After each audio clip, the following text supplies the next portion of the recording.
Rama, Hare Rama, Rama Rama, Hare Hare.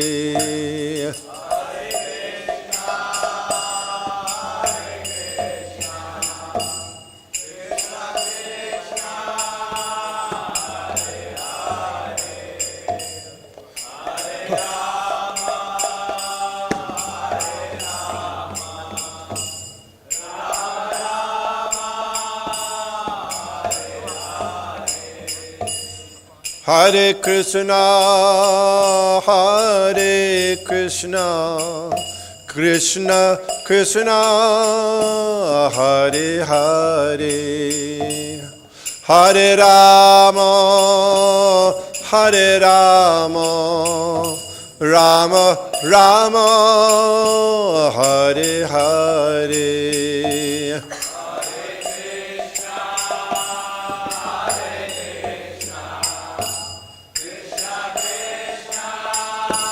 Hare Hare, Hare Rama, Hare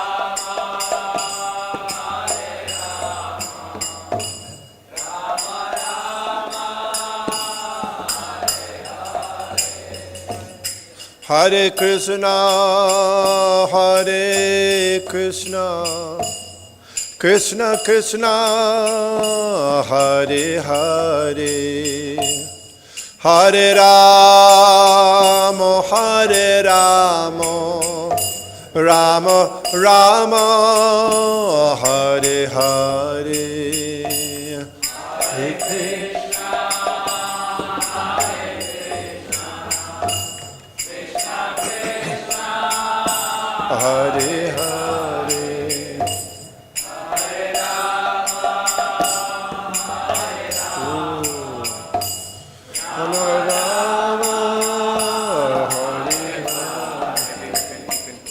Hare Krishna, Hare Krishna, Krishna Krishna, Hare Hare,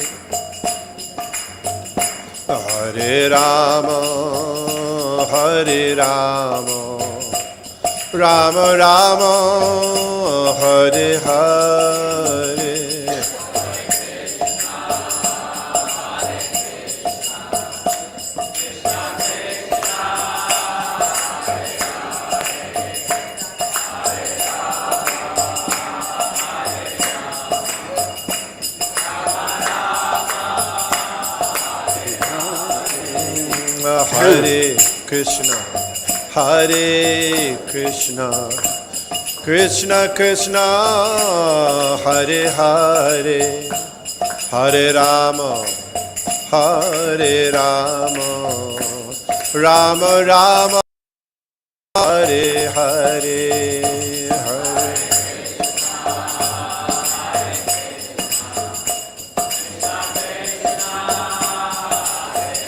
Hare Hare, Hare Rama.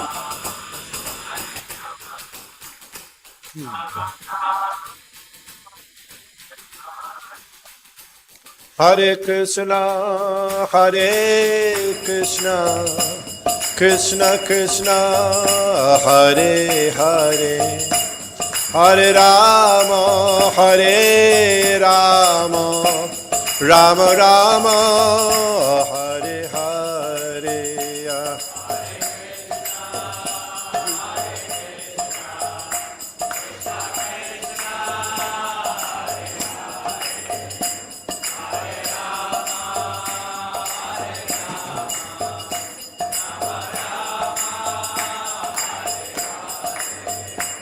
Hare Krishna, Hare Krishna, Krishna Krishna, Hare Hare, Hare Rama, Hare Rama, Rama Rama, Hare Hare.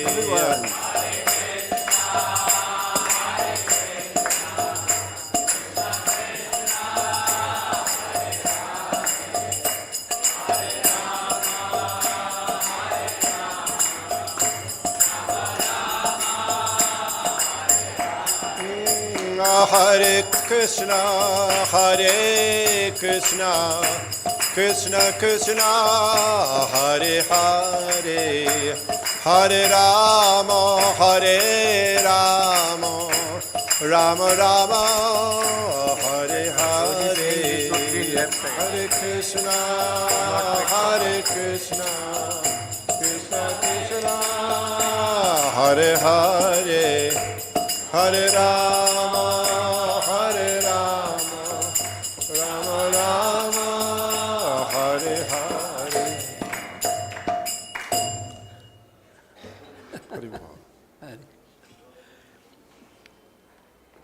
Thank you, Prabhu.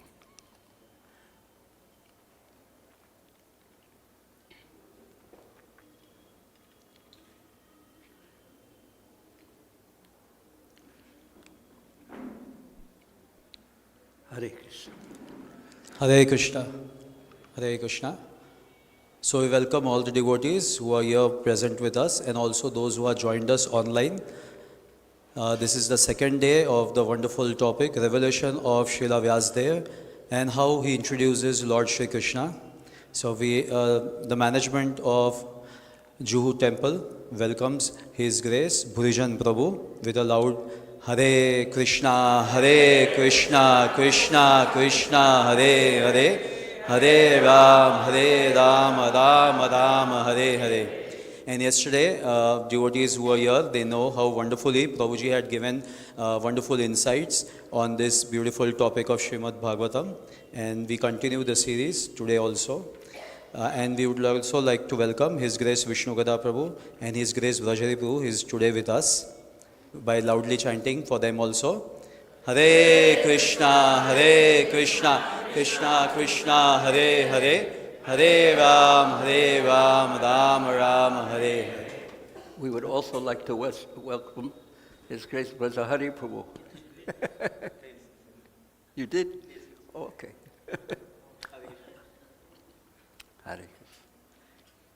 And everyone else we'd like to welcome.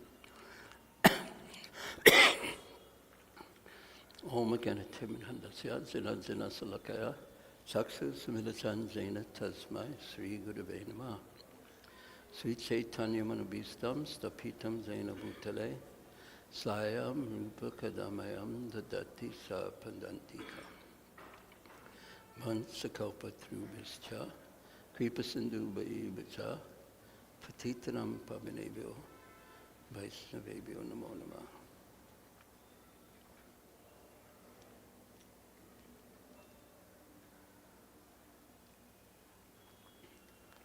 Hare Krishna. I would like to ask a very difficult question first. First of all, how many of you were here yesterday at yesterday's class? Okay, then it's a reasonable, difficult question. Anyone remember anything from yesterday's class? Okay, raise your hand. Yes, Prabhu. We have to do every activity for the pleasure of Lord. When did that come out? What part of the class? What part of the class did that come out?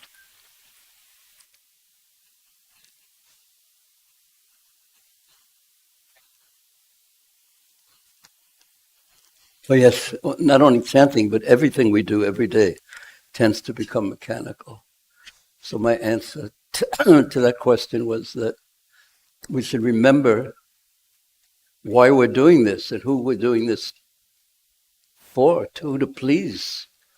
Because bhakti means to take ourself out of the center.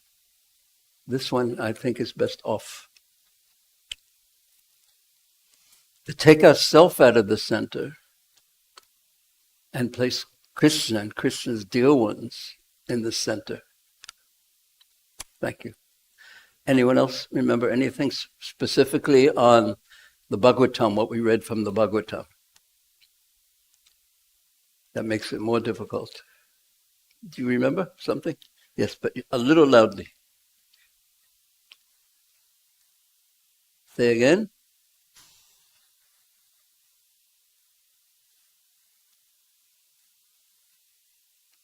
Yeah. That ultimately it's not Prabhupada said in one purport, it's not a mechanical process of chanting and hearing about Krishna that will bring us the result, but rather what will bring us the result. What will bring us the result of awakening our relationship with Krishna? It was Krishna's mercy. That's what ultimately we are fully dependent on Krishna's mercy. But yet,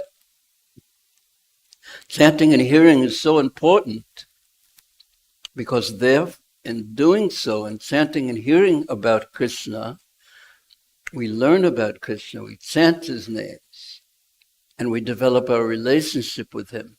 And then the process of Krishna consciousness, when we're doing something to please him with devotion, then the result comes. And also, punya shravana kirtanam radyantasto yubadarani vidunot, that Krishna within the heart, if we're eager to hear, if we become eager to hear about Krishna, he cleanses the heart of all the abhadrani. What does abhadrani mean? You remember? Well, anything inauspicious, inauspiciousness. Anyway, thank you. Anyone remember anything else? Anyone? It sounds like you didn't have a very good teacher yesterday. Yes?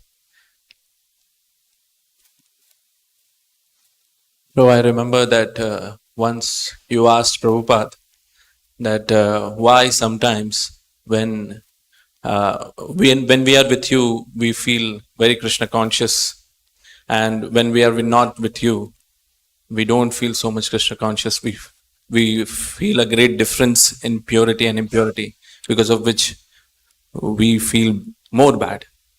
And then you said that Maya is very intoxicating. Very, yeah.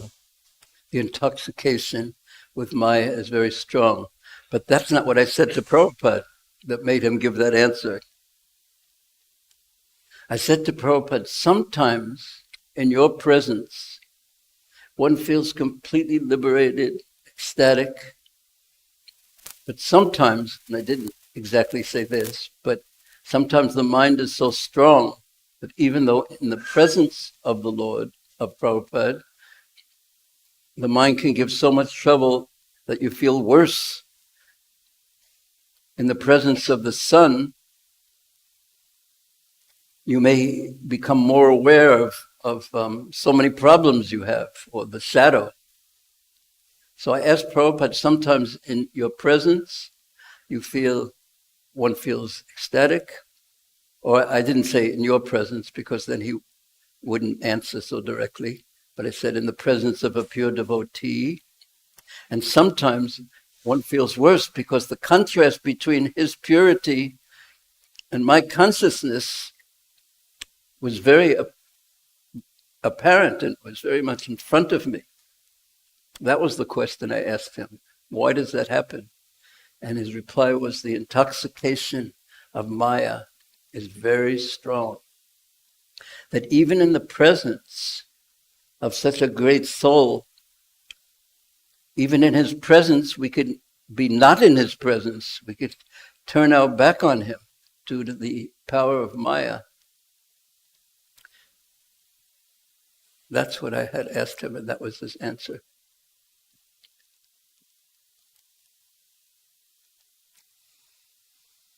Hare Krishna. So now, what was the topic yesterday? Does anyone remember that? These were the questions and answers. But anyone remember the topic? Well, I'll give you a hit. Yes, thank you, Prabhu.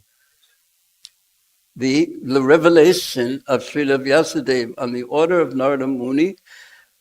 He said, you're qualified. Narada Muni told his disciple, you are qualified. You're pure in heart. You have amoga drik. You have pure vision. Amale. No material contamination. Therefore, you can meditate upon the Lord. And he had criticized Srila Vyasadeva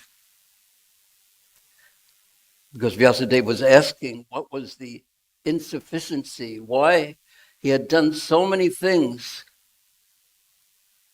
He had done so many things, he compiled so many Vedic literatures, but still,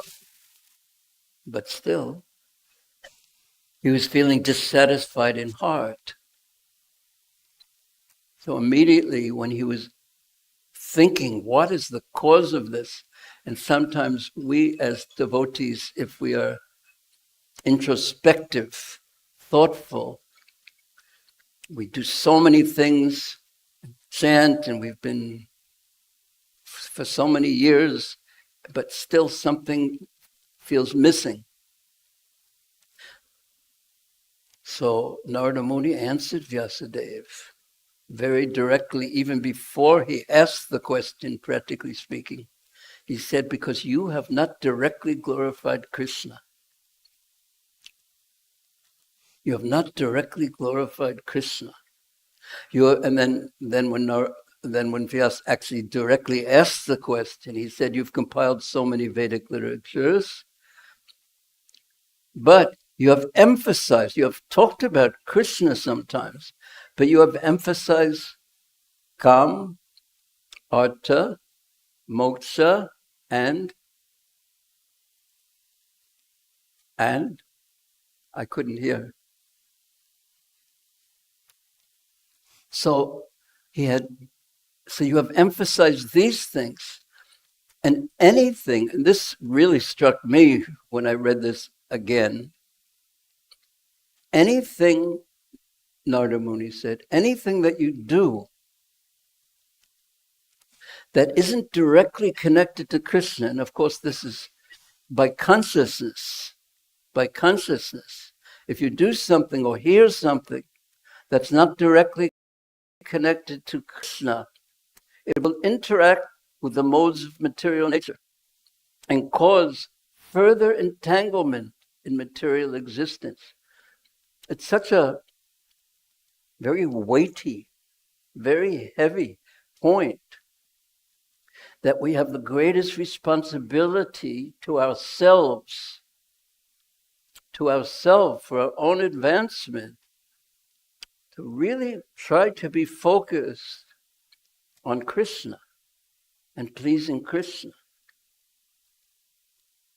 Otherwise, there's reactions and interactions in our mind, and we think about this, we hear about this gossip, this interaction, and then our mind thinks about that, and then that causes us to think about something else on the material level, and the mind ends up going around and round. Therefore, Srila Vyasadeva, on the order of his spiritual master Narada Muni, he went to meditate and he focused his consciousness, Bhakti Yogena Manasi Samyak Tvanhite Amale, his pure consciousness. He focused it on Krishna, and he had a revelation. Krishna revealed to him the Parama Purusha, that Krishna was Parama Purusha. He revealed to him that the Supreme Lord exists as a person,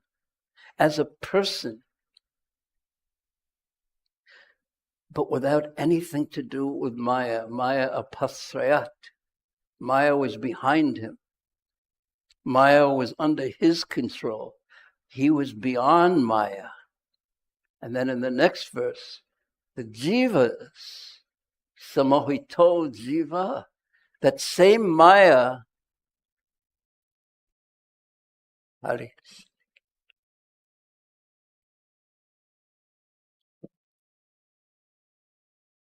that same Maya that was behind Krishna was bewildering to the jivas,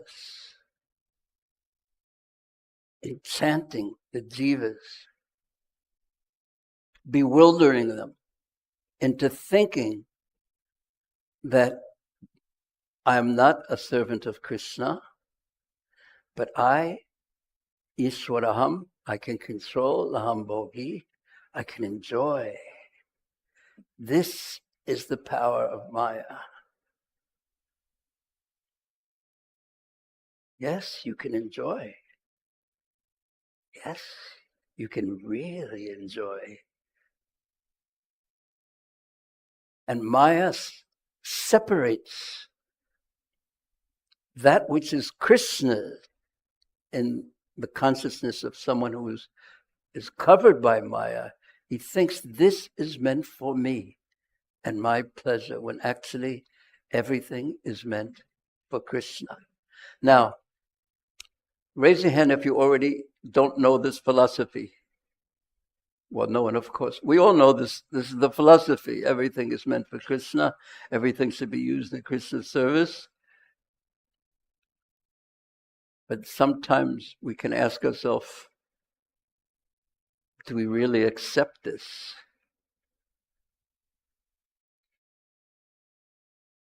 Have I really placed myself as Krishna's servant? Do you ever ask yourself a question like that? No. Because you're pure-hearted.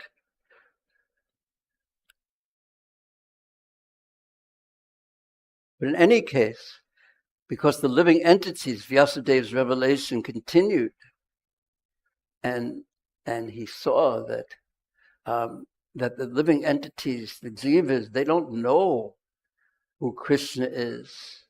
They don't know who they are in relationship with Krishna. And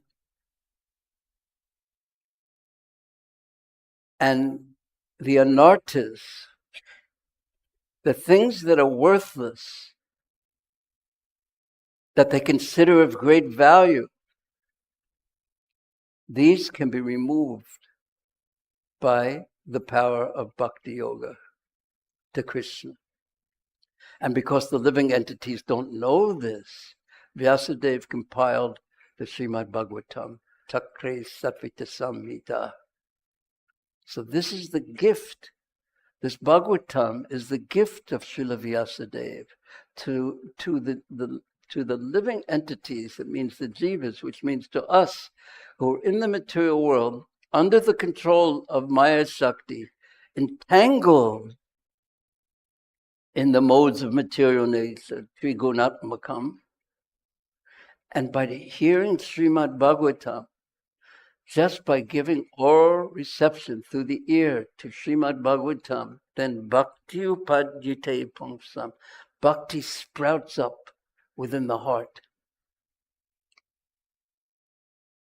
Bhakti, Prema Bhakti, sprouts up in the heart. And Shokamaya, Shokamoha, what's the last one? Bhayapaha. Yes? Sokamoha Bhayapaha, that removes all fear gradually. Now, this point about removing fear, because fear is the foundational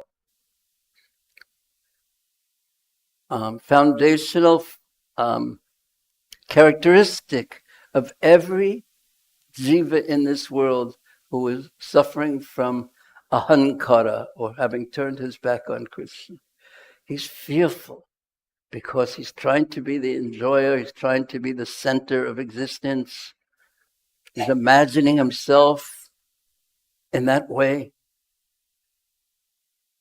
But it's not true. And if there's a fight between illusion and reality, it's like a fight between the sun and darkness. Reality always wins. If there's a fight between darkness and light, who will triumph? Who will win? Excuse me?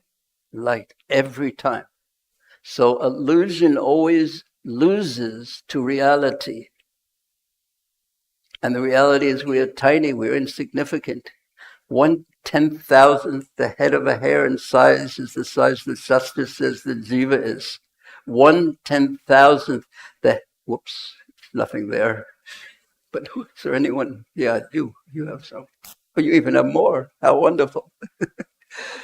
Just 1/10,000th. And that's me. The energy of my body, my mind is coming from that tiny spark. And all the troubles, all the happinesses, all the strengths, all the abilities we have. This isn't us. All the fears we have, this isn't us. Now this comes out very, very soon in a wonderful way. So I should continue because that was yesterday's class. So,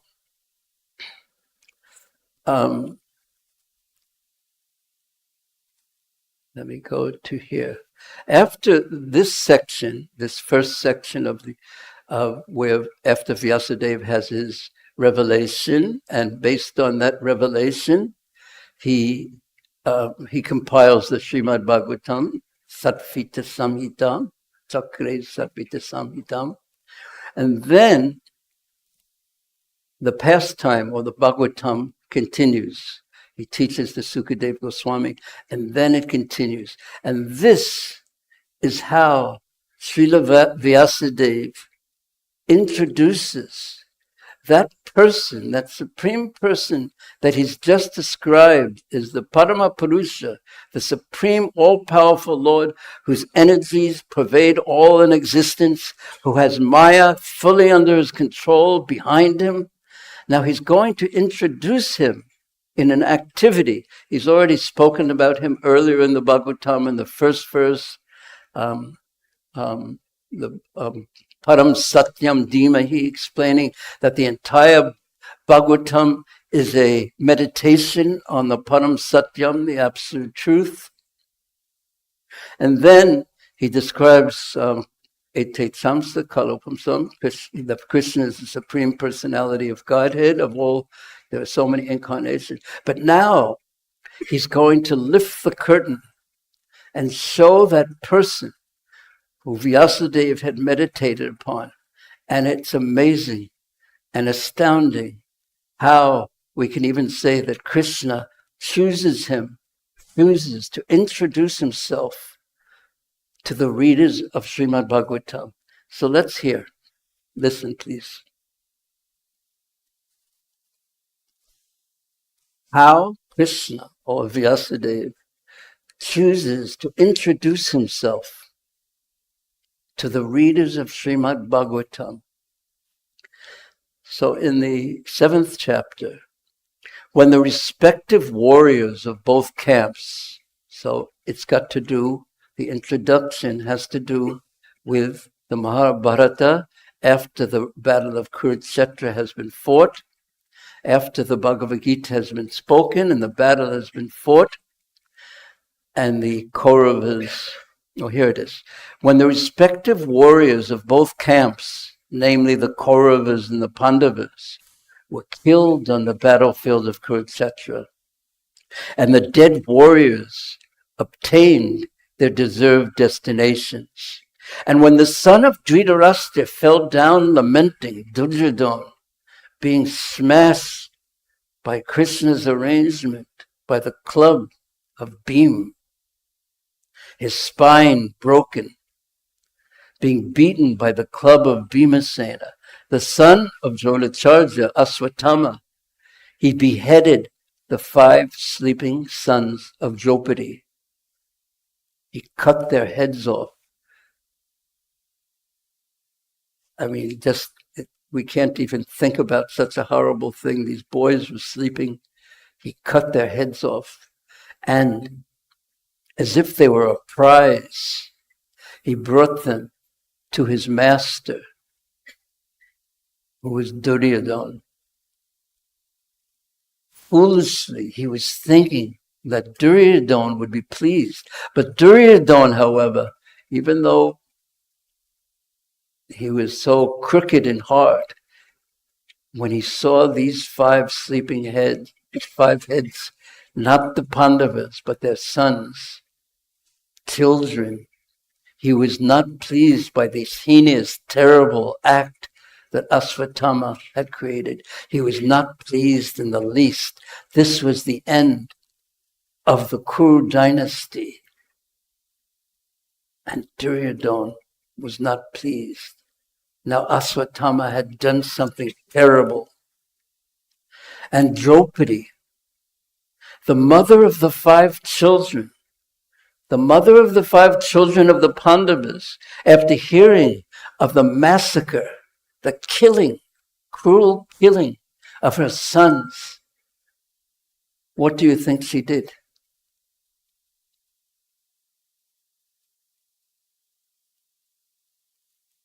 You think she was thinking, they're not their body?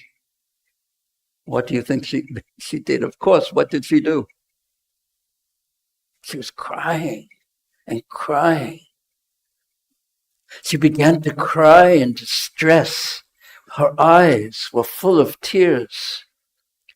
And trying to pacify her, make her peaceful in her great loss, Arjuna spoke to her as follows. Now, in the midst of this terrible activity, Arjuna tried to make her peaceful with talk of revenge, as only a Kshatriya could conceive of revenge. He said, "O gentle lady, when I present you with the head of that Brahmana, after beheading him with my arrows from my Gandiva bow, then I shall wipe the tears from your eyes, and then I will pacify you." Pacify you means make you peaceful. You've tasted revenge then. Then, and here's where it even gets heavier. Then, after burning your sons' bodies, after you perform the rituals, you can take your bath. There's an avirbhava bath or something that after the rituals are performed, standing on Aswatthama's head. Then Arjuna, who was guided by the infallible Lord, Achyuta, who is his friend and driver. Now here's a hint of Vyasadev's introduction to Krishna, who is the supreme, all-powerful Lord. He is introduced as the friend of Arjuna. That person, that supreme, all-powerful person, is the friend of his devotee. But even more astounding is that Krishna is not only the friend of Arjuna, but he's also the chariot driver of Arjuna. That all-powerful Lord is serving his devotee.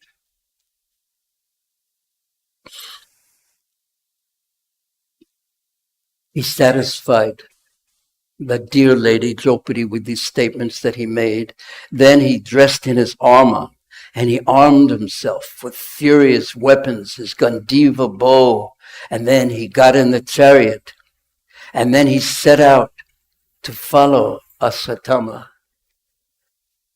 Oh, that's me. I mean, it's not me. It's an old man. Why is that on there, just curiously? Huh? Yeah, put it off.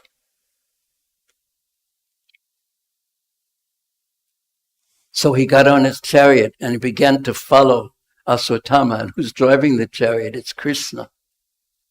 Aswatthama is the son of Dronacharya, who taught Arjuna the military arts. Then Aswatthama, who was the murderer, the killer of these princes, he saw from a great distance that Arjuna was coming towards him on that chariot with great speed. And he, in his chariot, he fled full of panic. Panic means, how do you say panic in Hindi? It's great fear, panic. You don't know what to do. How do you say? Kabrana? Kabrana. Is that right? No. Never. people from Brooklyn just can't do it. At least some people. Say it loudly so everyone can hear it. Panic. Okay, everyone else can understand and say it. So he was filled with panic because he knew he had done something wrong. And Arjuna was following him with his weapons and Krishna is driving the chariot. And when the son of that Brahmana, Aswatthama, saw that his horses were tired, he could not flee any further. He saw that there was no alternative for protection outside of using his ultimate weapon, the Brahmastra, which was like a nuclear weapon. To protect himself, he used this Brahmastra. And the Brahmastra, he only knew how to throw it. Dronacharya never taught him how to withdraw it, but only how to unleash it. Since his life was in danger, he touched water to sanctify himself. He did Achman. And he concentrated on the chanting of the Brahmastra mantras. Although he did not know how to withdraw it. And suddenly, thereupon, a glaring bright light spread in all directions. It was so fierce, so dangerous, that Arjuna thought his own life was in danger. So he began to speak to his chariot driver, Sri Krishna. Because Krishna is a Chuta.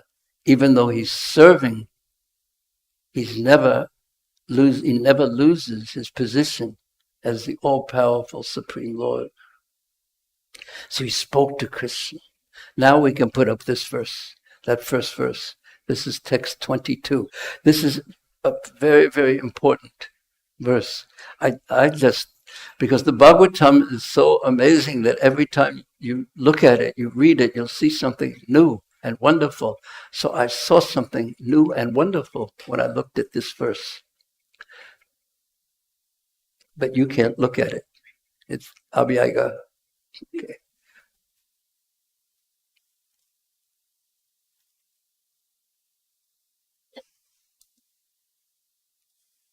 Abhyaga Kal. Okay. He called out, Krishna, Krishna, Mahabaho. He was fearful himself because the Brahmastra was coming at him. Bhaktanam, you are of your devotees, Abhayankara. You remove the fear of your devotees. Now this is so important. Even though he's speaking this from his own position, he's really describing, and this is going to happen again very soon, he's describing something that all of us who are aspiring to be devotees, we require to have faith in this. Faith, perhaps born of experience. We have to learn this, that he is Bhaktinam Abhyanankara. Now how can he remove the fear of his devotees? Say if I'm afraid of something, how is he going to, is he just going to mystically remove the fear?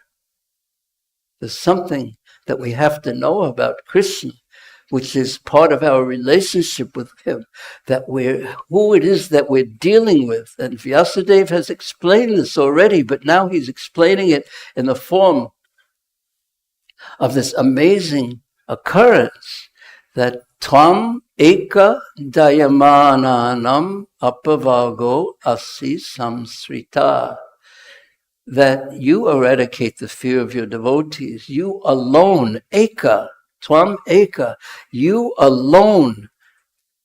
No one else can remove our fear. And again, fear is the foundation of material existence.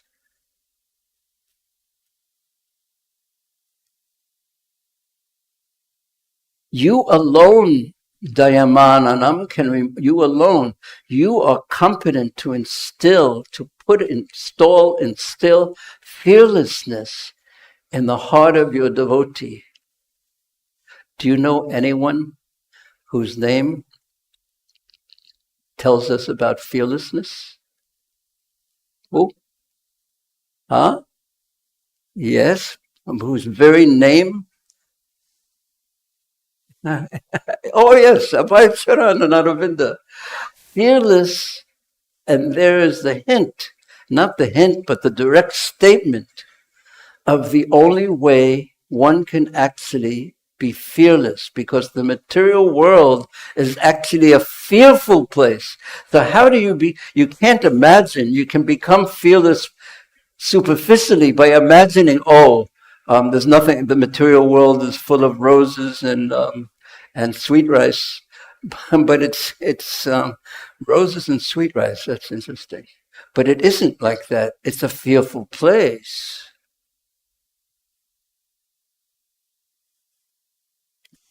So how can one become fearless in a fearful place in a real way, truly fearless, not imagining, being illusory, dreaming that everything is wonderful, but in a fearful place?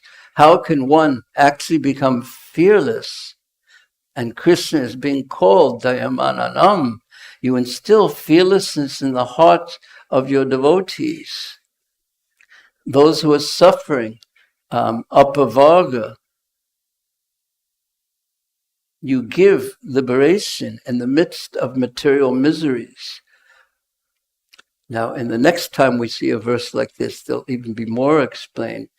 But it is when one, bhakti yogena manasi, when one takes shelter of He who is the supreme, all-powerful,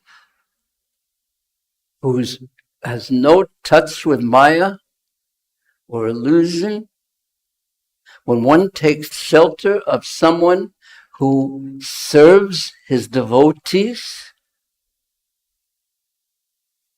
he's all-powerful, and yet he serves his devotees because they have fully taken shelter of him. Gotripte varanam tata.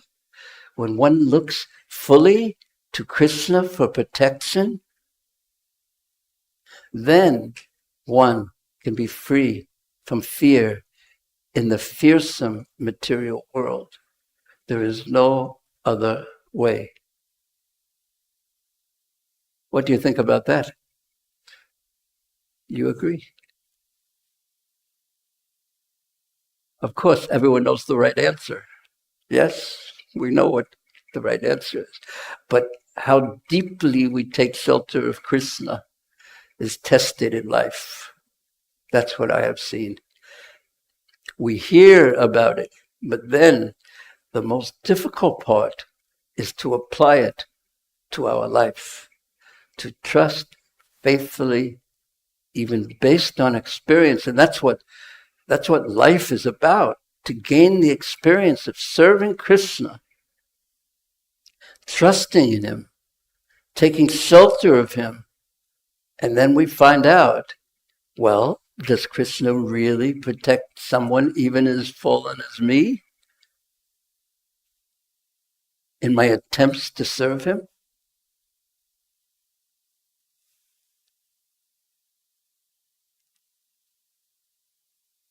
What do you think about that point? Huh? What? Okay, you have your excuse.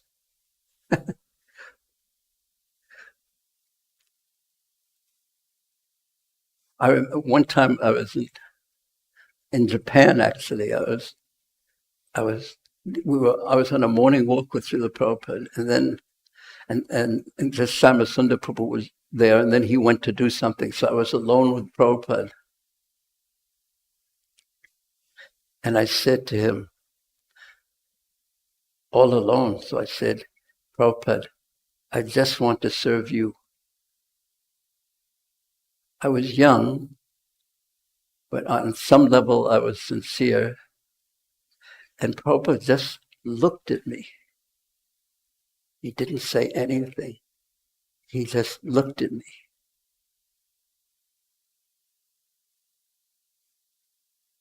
And I didn't think it at that time. I didn't know what to think at that time. But then I thought, time tells what if you only really want to serve. Krishna, I fully give myself to you. Oh, really? Let's see. I mean, Krishna doesn't directly say that, but that's what it seems like. Let's see. Because life tests us about what we really want. And as teachers know, even though it's not the way that we learn these things when we learn how to teach. When you have an exam in school, does anyone here still going to school and have exams? Not even one student here? Yes. You like it when it's exam time? No. Anxiety, yes. Why? Because fear of failure, did you say? Yeah. Fear of failure? Yeah. But really, the assessment of exam is meant for two people. It's meant for the teacher. This isn't how it's usually described, but it's meant for the teacher to see how effective he's teaching. And it's meant for the student to see how much he's imbibing the lessons. So life is a classroom in the sense where we hear the lessons, and then we have exams every day. And the exam is, well, what do we want?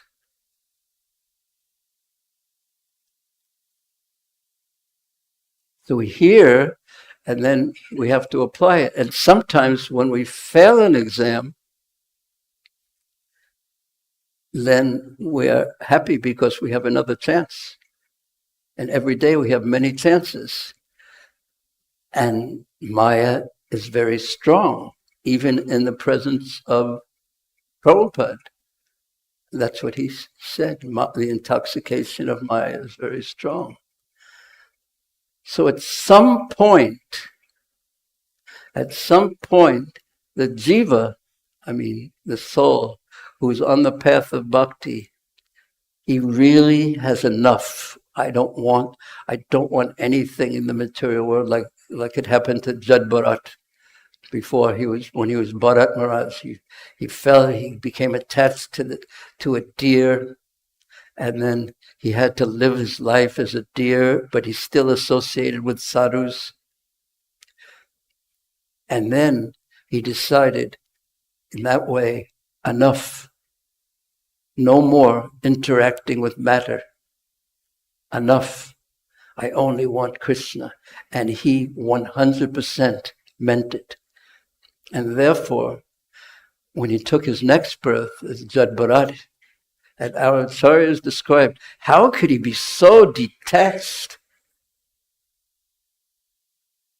He had made up his mind, but even more than that, because he had a final prayer as he was dying as a deer, as the Bhagavatam describes. He was thinking of Krishna. So in his next life, he was actually with Krishna, although he was in the body of Jad Bharat. And therefore, because of that being with Krishna, he was able to be fully detached from the material world. So then the question comes, how can we be fully always with Krishna? And anyone, well, we all know that, what's the second verse of Mahaprabhu's Shikshastakam? Nam nama kari bahudani vasava shakti. We can be, that Krishna has made it easier for us in Kali Yuga to always be with him. Just at any time, at any place, we can chant his names. Avinatam Namanamana. At any time, in any place, we can be with Krishna if we so desire. And that is the question. If we so desire. And then Mahaprabhu takes the position of a conditioned soul, says, but to daivam idrisam iha nanujan. I make the wrong choice so frequently. I don't want to be with Krishna. But Krishna is always ready. Always ready to be with us.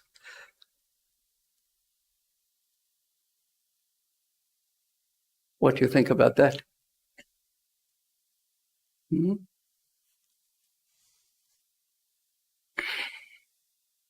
And would you like to be with him always? No, you. Huh?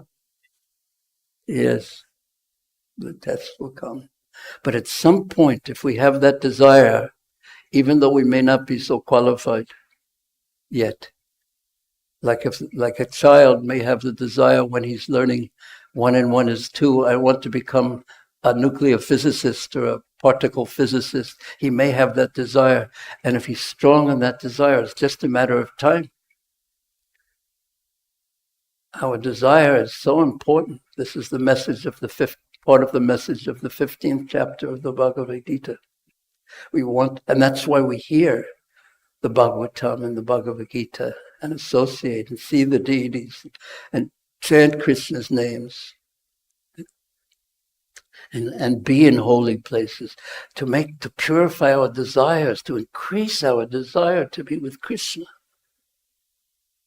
There's that purport in the 15th chapter of the Bhagavad-gita where Prabhupada says that the living entity, just as the tree's reflection is situated on the water, the living entity's position is situated on his desires. So if we can increase our desires to be with Krishna, then it's just a matter of time. It's just a matter of time. Is that encouraging for you? It's also encouraging for me. So I should keep reading and maybe our desires will increase. So Arjuna continued. He said, "O my Lord Krishna, you are the almighty personality of Godhead." Oh, that's Krishna, Krishna Mahabaho Bhaktinam Abhyankara Tom Eka Dayamananam Apavago Asi Samsrita. Here's Prabhupada's translation.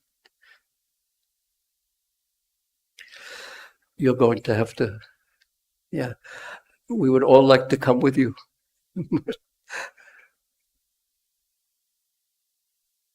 Hare Krishna. Prabhu is going to lead the arati. If anyone would like to go and be with a wonderful glorification of Radharasbihari.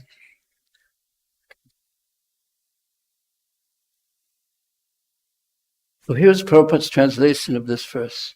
Arjuna said, "O my Lord Krishna, you are the almighty personality of Godhead. There is no limit to your different energies. They're unlimited. Now he's the one who can give us protection. Therefore, only you are competent to instill fearlessness in the hearts of your devotees, because your devotees take shelter of you. Everyone in the flames of material miseries can find the path of liberation in you only." So he, Arjuna, is now taking full shelter of Krishna.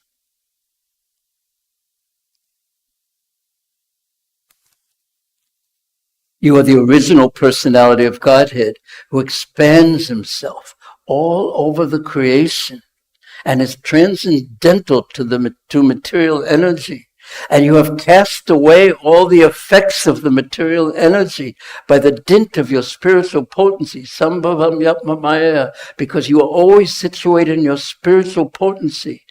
There's no maya anywhere near you, no illusion. You are always situated in eternal bliss and transcendental knowledge.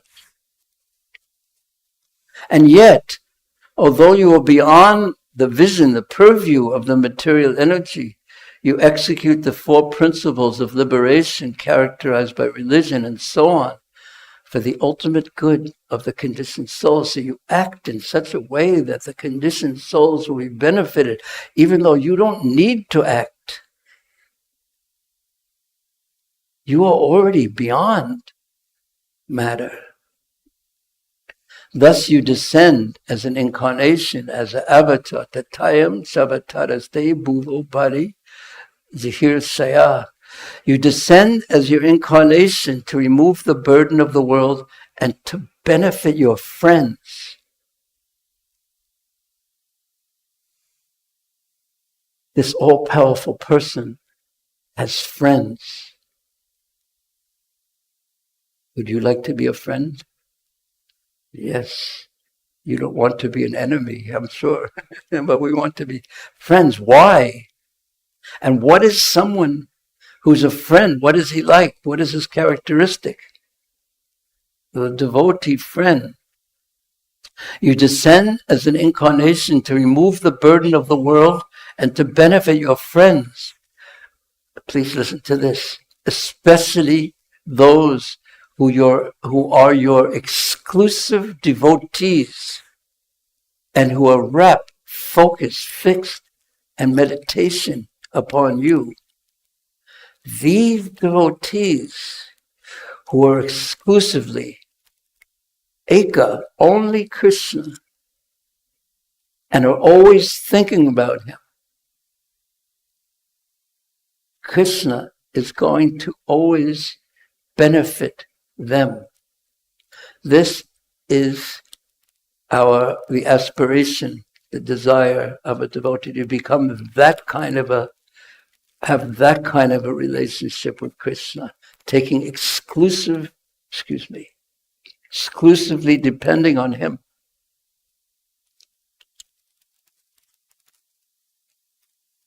Depending exclusively on Krishna. That's what it means to be a devotee.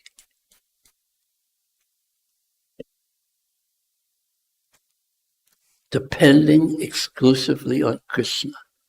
Krishna, I am yours. And if you don't protect me, what hope do I have? I'm yours.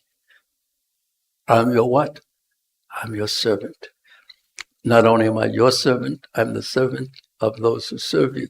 And not only am I the servant of those who serve you, I'm the servant of the servant of the servant of the servant. Mahaprabhu himself set that example at Rath Yatra. Gopi Bharta Pada Kamalayor, Dasa Dasana Das.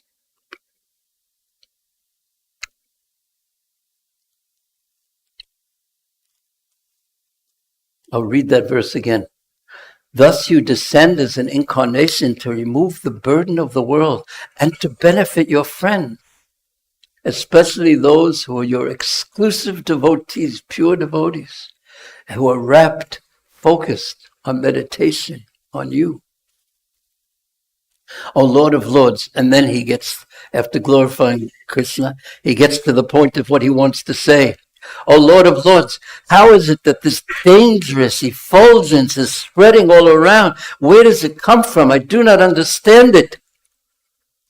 And then Krishna said, Sri Bhagavan Uvacha, know from me that this is an act of the son of Jonah. He has thrown the hems of nuclear energy, Brahmastra, and he does not know how to retract the glare. He has helplessly done this, being afraid of imminent, immediate death. Krishna knows everything. And he has all power. Oh, Arjuna, now he's going to tell, he says what the problem is, he's now going to tell the solution. Oh, Arjuna, only another Brahmastra can counteract this weapon. Since you are expert, not like Ashwatthama in the military science, subdue this weapon's glare with the power of your own weapon. And Sutta Goswami then continues, hearing this from the personality of Godhead, Arjuna touched water for purification. He did Achman, and after circumambulating Sri Krishna, he cast his Brahmastra weapon to counteract the other one. And when the rays of the two Brahmastras combined, a great circle of fire, like the disk of the sun, covering all outer space and the whole firmament, all the planets. And all the population of the three worlds was scorched by the combined heat of the weapons, and everyone was reminded of the Samvataka fire which takes place at the time of annihilation. And thus, seeing the disturbance of the general populace and the imminent destruction of the planet, Arjuna at once retracted both Brahmastra weapons as Lord Krishna desired. Krishna told him. He didn't immediately, Krishna could have gone like this, and the Brahmastras could have disappeared, but he didn't. Rather, he told Arjuna how to solve the problem, and Arjuna followed his instructions, and the problem was solved. But the pastime doesn't end here. Arjuna, his eyes blazing in anger like two red balls of copper, he dexterously, expertly arrested the son of Gautami, Ashwatthama, and he bound him with ropes like an animal. And after binding Ashwatthama, Arjuna wanted to take him to the military camp, but the personality of Godhead, Sri Krishna, he looked at him with his lotus eyes. Arjuna's eyes were red like copper in anger, and Krishna's eyes were like lotuses. He looked and he spoke to angry Arjuna.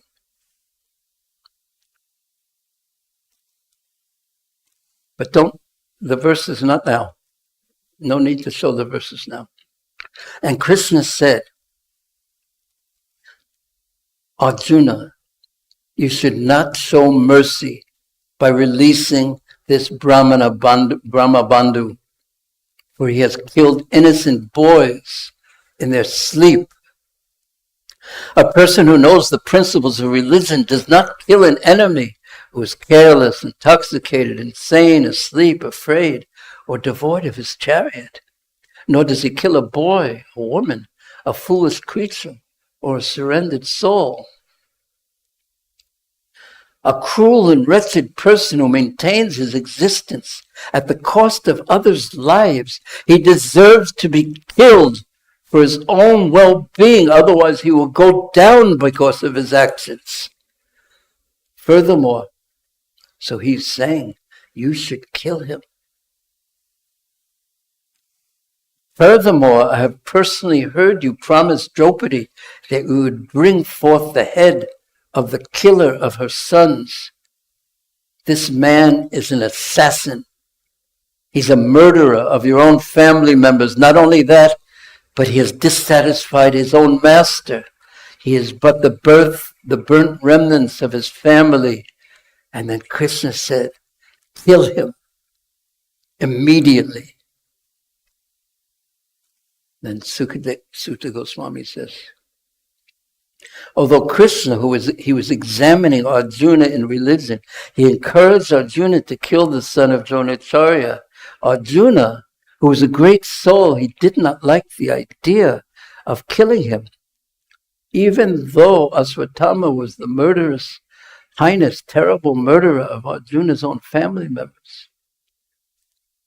Krishna said, kill him. Arjuna wasn't sure.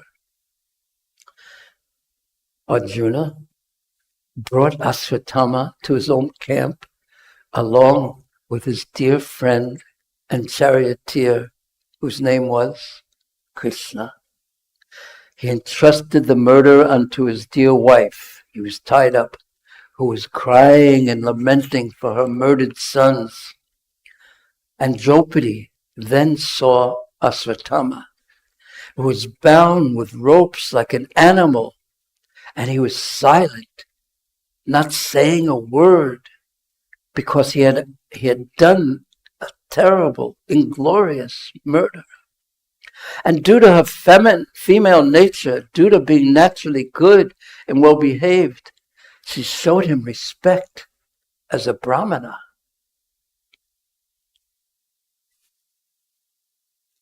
She could not tolerate that he was bound up by ropes because she was so devoted. And she said, release him, for he is a brahmana, our spiritual master.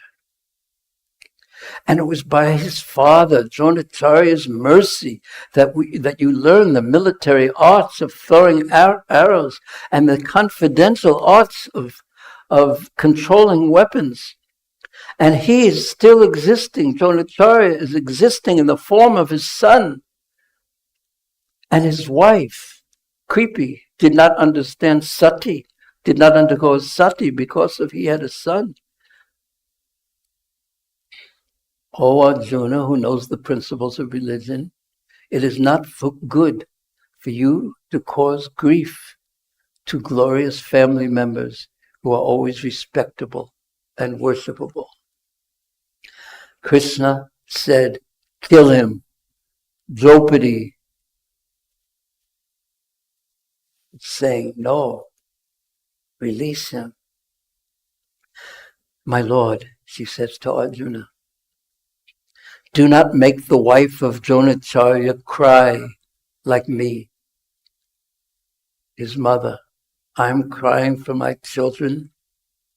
I don't want to see Kripi, Dronacharya's wife, Ashwatthama's mother, cry like I'm crying. She need not cry constantly like me.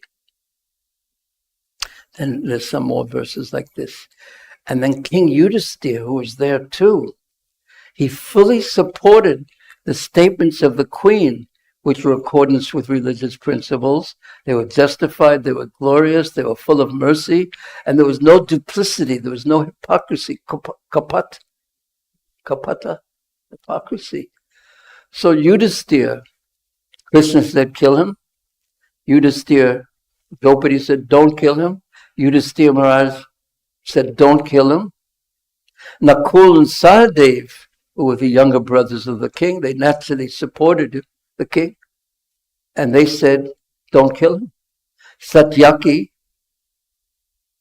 and Arjuna didn't want him killed.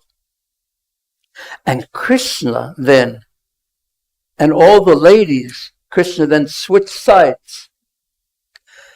Because he didn't want to go against Yudhisthira and Draupadi either. So then they all agreed with the king. What is Arjuna going to do? And Krishna is going this way and that way in his decision. But then Bhima disagreed with them, and he recommended killing him, who in an angry mood had murdered sleeping children for no purpose other than his master's interest. Bhima said, kill him. Krishna said both.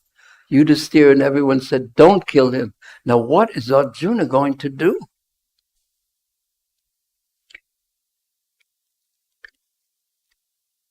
The personality of Godhead, Satyabuja, hearing the words of Bhima, Draupadi, and the others, Krishna looked at Arjuna and he began to speak. But inside he was smiling. He said, "O friend, A friend of a Brahmana, Brahmabandhu, is not to be killed. But if he is an aggressor, he must be killed. So Krishna, he must be killed. All these rules are in the scriptures, and you should act accordingly. You have to fulfill your promise to your wife, which was to kill him.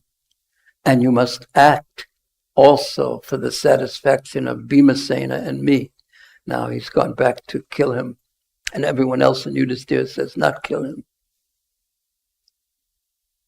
So Krishna is telling him to kill him and not kill him. And thus satisfy everyone. Krishna has protected Arjuna, and now he's going to solve a very tricky and difficult problem for his devotee, Arjuna. Just then Arjuna could understand the motive of the Lord by his equivocal orders. Equivocal means he's saying, kill him and not kill him both. And Arjuna could understand by Krishna's mercy what he had to do and what Krishna wanted. He wanted him killed and not killed. So Arjuna took out his sword and he cut his hair and the jewel from Aswatthama, and then they untied him and drove him out of town and humiliated him.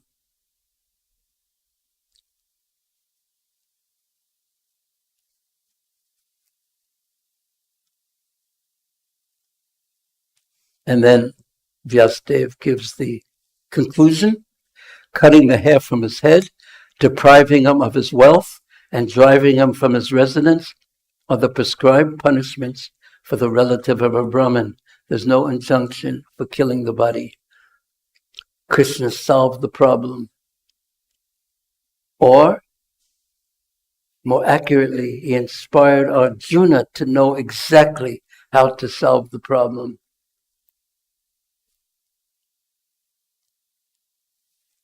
But the pastime doesn't end here.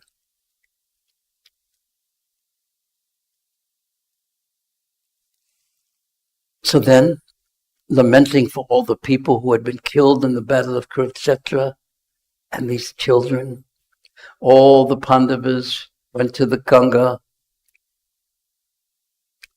and they bathed in the Ganga. Krishna was there.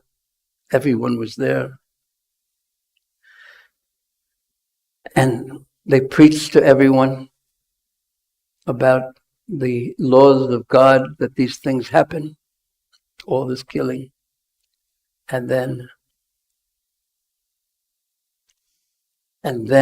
the battle of Kurukshetra was over and the Pandavas had won.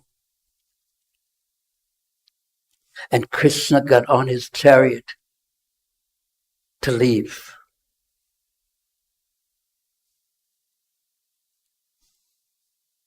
But as soon as he seated himself on the chariot to start for Dwarka, he saw Uttara. Who is Uttara? Raise your hand. Yes. Arjuna's daughter-in-law, the wife of Abhimanyu, who is now gone. She came running to Krishna while he was on the chariot. She was running towards him with great fear. And she said, now you can put this verse on, text 9. Now compare this to what Arjuna said to Krishna when he was in great fear. Uttaru vacha, payi payi, mahayogin, deva deva jagat pate, nanyam tvad abhayam pashe, yatra mrityu parasparam. Maybe everyone could say it. It's such a wonderful verse. Please say it.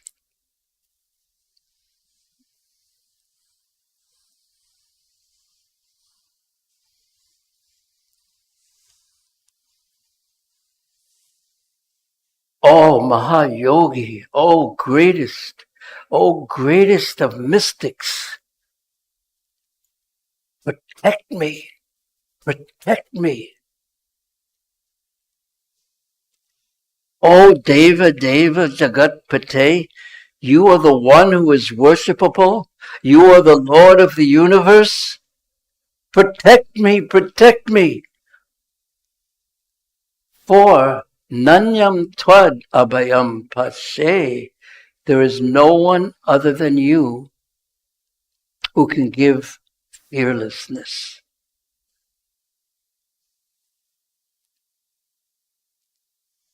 She had come to Krishna alone for fearlessness, just like Arjuna had gone to Krishna alone for fearlessness, just as all devotees go to Krishna alone for fearlessness, and then they become fearless.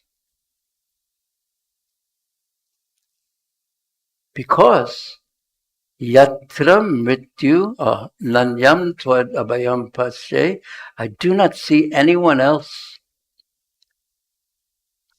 who can grant fearlessness, no one other than you, in this yatra mrityu parasparam, in this world of death.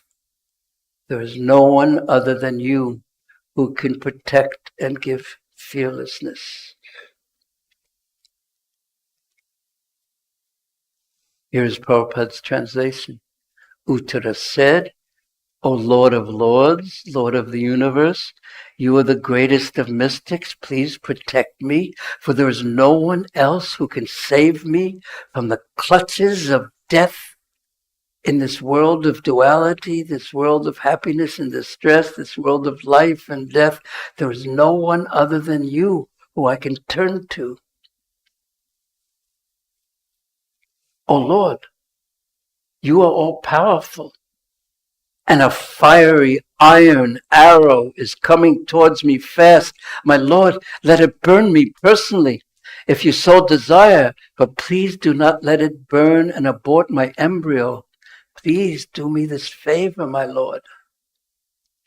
Parikshit Maharaj was in the womb of Uttara, and he was the last surviving member of the Kuru dynasty.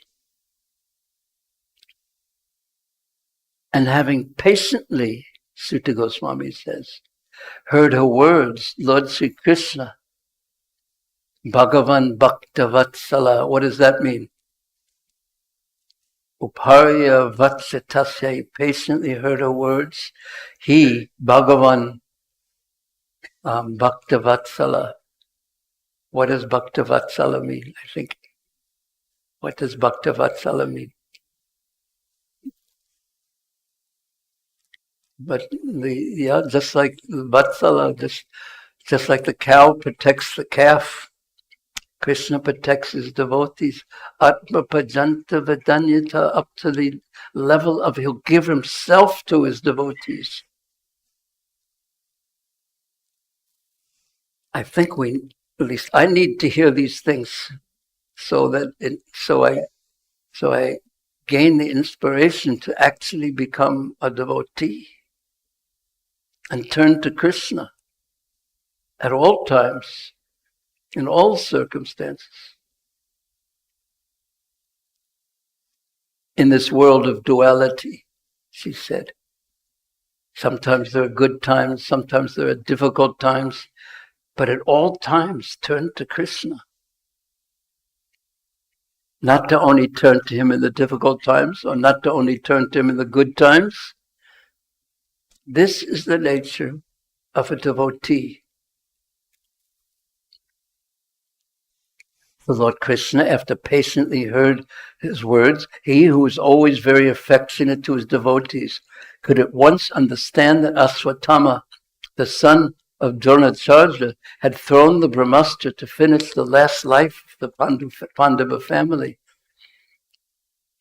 Old Shonaka Rishi, or foremost amongst the great thinkers, seeing the glaring Brahmastra proceeding towards them, the Pandavas took up their weapons, because Usthapana had thrown the Brahmastras at the Pandavas and also at Uttara, trying to kill Parikshit. And the Pandavas took up their weapons. But they can't, we already heard that you can't stop the Brahmastra by weapons. But yet, they took up their weapons. And the Almighty Personality of Godhead, Sri Krishna, having observed that a great danger was befalling his unalloyed devotees, who were fully surrendered souls, at once took up his Sudarshan disc to protect them. So they took up their weapons, they're Kshatriyas, of course they took up their weapons. But who saved them actually? It was Krishna, with his chakra, Sudarshan chakra. And not only did he save the Pandavas, but that supreme mystic, Krishna, who is within everyone's heart as the Paramatma. As such, just to protect the progeny, the descendant of the Kuru dynasty, he covered the embryo of Uttara by his personal energy. This is so interesting. I found this so interesting. With Arjuna, he just gave him instructions of what to do, because he's a Kshatriya. But when it comes down to it, he protected Arjuna in that way. But with Uttara and the Pandavas in this circumstance, he just did it all himself. One way or another, Krishna protected them. And not only did he, so there's first incident was with Ashwatthama and the Brahmastra. Second incident where Krishna personally helped his devotees was when he solved this big family problem. Should Ashwatthama be killed or not killed? Kill him and not kill him. And he inspired Arjuna and exactly how to do that. And then he protected the Pandavas and Uttara again. He's serving his devotees. He's protecting his devotees. Bhagavan Bhakta Vatsala. He's the all-powerful Lord. Only he, because he's all-powerful, can truly give protection to anyone who solely surrenders to him, as all these great devotees did.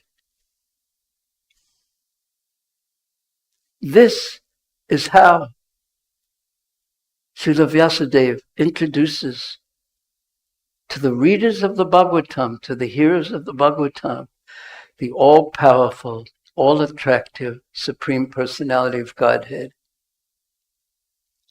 that we should take shelter of him because he's Bhaktavatsala and he's the friend of his devotees, especially those who fully surrendered to him and take shelter of him and serve him. But one little other part that I wanted to read, because we heard how what it looked like from outside, and then we heard how Krishna protected, covered the womb of Uttara. But later on in the 12th chapter, when describing Maharaj Parikshit, Srila Vyasadeva Sutta Goswami describes what Maharaj Parikshit saw while he was in the womb.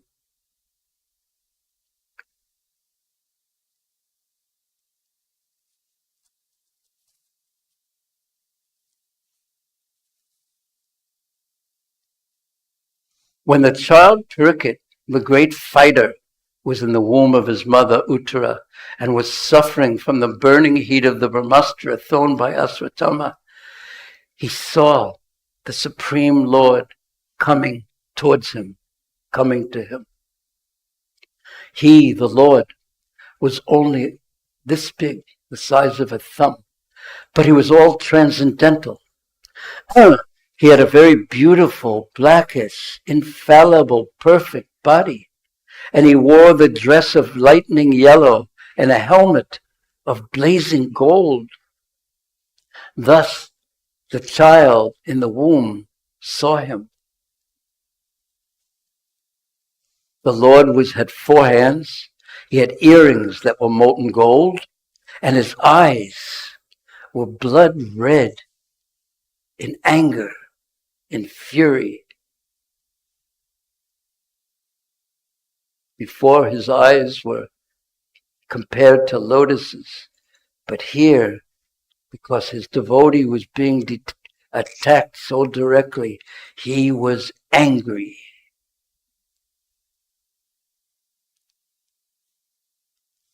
He was standing there. His club was constantly circling him like a shooting star, and he was vanquishing the radiation of the Brahmastra. Just as the sun evaporates dew, D-E-W. What is dew?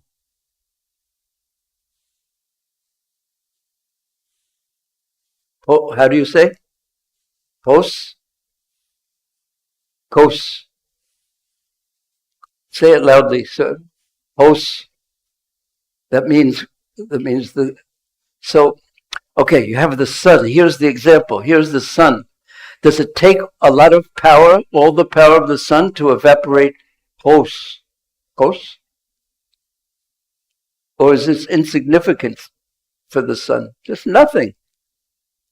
And in this way, Krishna protected Parikshit Maharaj in the womb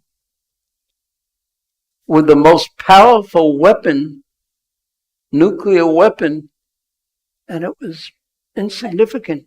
Like the sun evaporates kos.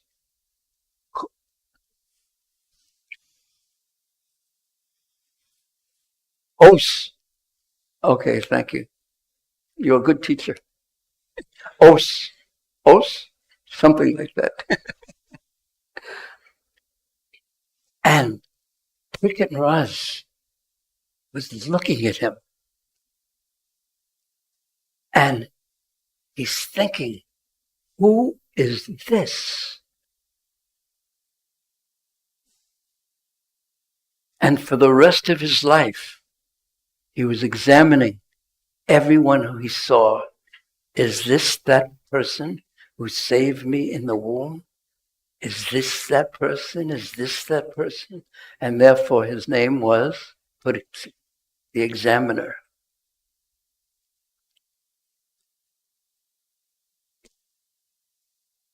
Okay, now what I want you to do is everyone get out your mobile phones.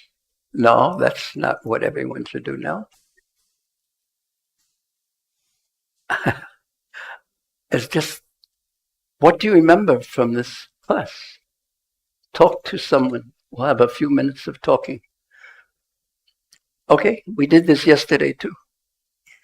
About what do you remember? What did you find interesting? Did you learn anything? Did anything inspire you? This is my examination.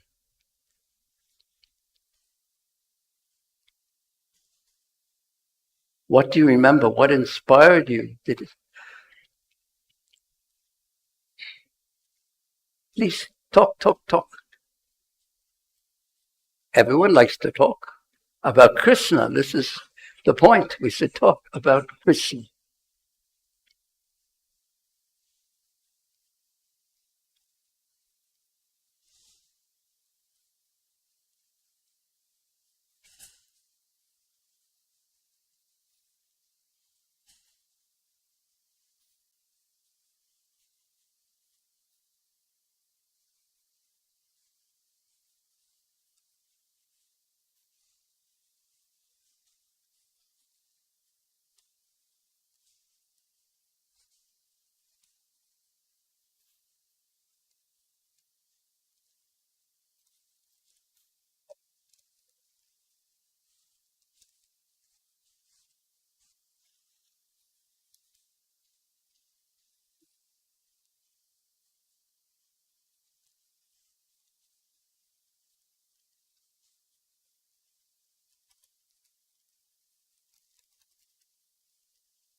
What do you?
Finish?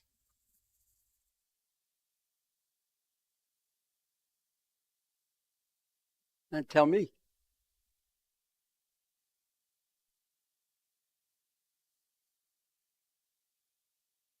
So now you can tell me.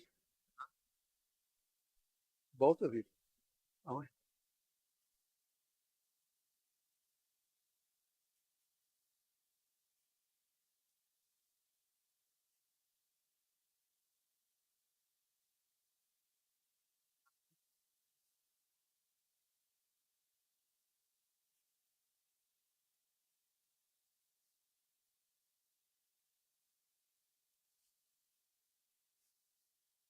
Nelson, you want deep shelter?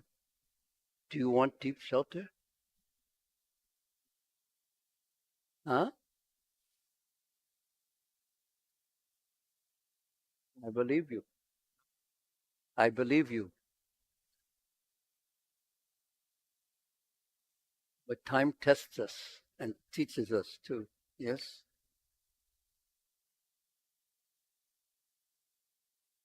What else?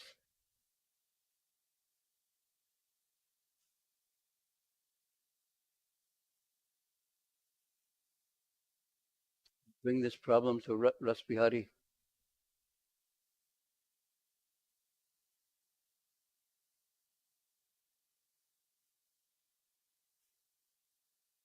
Your service. Yeah. But if you pray continuously like that, then there will be no problem. Hare Krishna, Krishna Krishna, Hare Hare, Hare Ram, Hare Ram, Hare Ram. I am weak. You don't help me. What hope do I have? What do you think?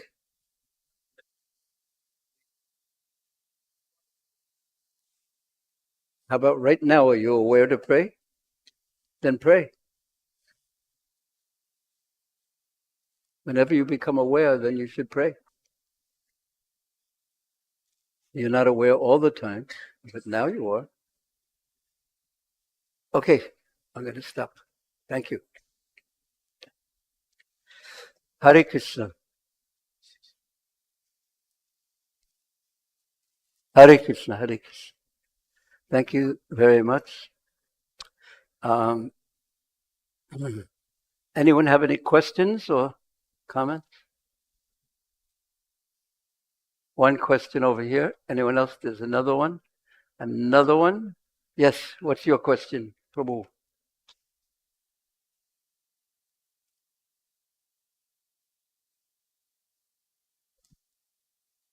So we've seen the example of Draupadi, Wait. Yeah. how she was respected Ashwatthama as a Brahmana, and also didn't want his mother to suffer the loss of a son. So it's very amazing example how in such a painful situation that Ashwatthama caused her, but she still was so affectionate, so compassionate. Thinking of others. Yes. So sometimes it happens.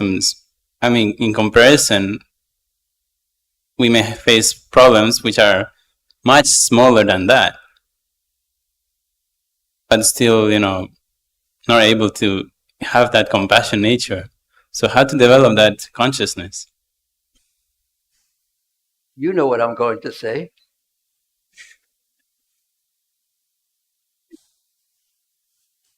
Of course, to be Krishna conscious and so on, but What's the so on?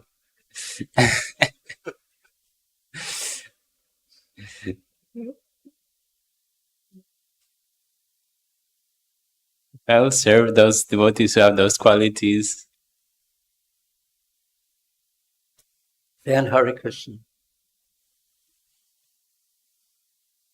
It sounds so simple, but chant very sincerely. And tomorrow I'll try to, there's this one segment of, maybe I'll be able to play that, where Prabhupada gives some amazing instructions on chanting. But our whole process is to develop Krishna consciousness, which means also compassion for others. I heard Prabhupada on a morning walk. I didn't hear him on a morning walk, but I heard a recording of a morning walk just perhaps this morning or yesterday. And he was saying that, of course, if you just want to chant and benefit yourself, that's okay. But a human being lives for others, to benefit others. And he quoted Chanakya's Pandit in that regard. So that's the mood of Prahlad Maharaj, that I myself, because think of Prahlad's difficult circumstances, and he was fearless because he was fully under the shelter of Krishna. He was with Krishna always, so therefore he was fearless. Bharat was fearless because he was with Krishna. So we want to actually become real devotees, not just little bit devotees, but real devotees. So how do we become a real devotee? That's the process of Krishna consciousness. Chanting, Bhagavatam, association, holy dham, and deities. Even a little attention to any one of these items of Panchanga Bhakti will bring great results.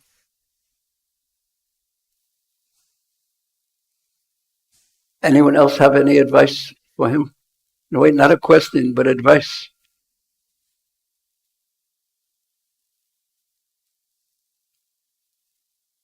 But I think that's the question we all think. Not all of us, but how do I become a real devotee? How do I actually advance now? That's the question that should be in everyone's mind all the time. It's a meditation. What can I do to come closer to Krishna?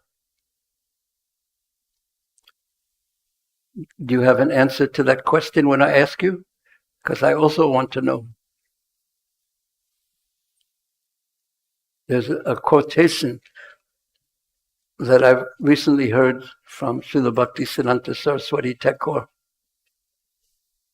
saying that about service to the devotees, that we don't, the service to devotees is not the means, it is not the way to get something else, it is the goal. So then we think, oh, I just need a Maha Bhagavata, and then I can serve. But that's not the mood. That works. The mood is we serve all devotees and serve all living entities. We adopt the mood of a servant instead of the mood of a master. And there's certainly no lack of service for someone who has the mood of a servant instead of a master.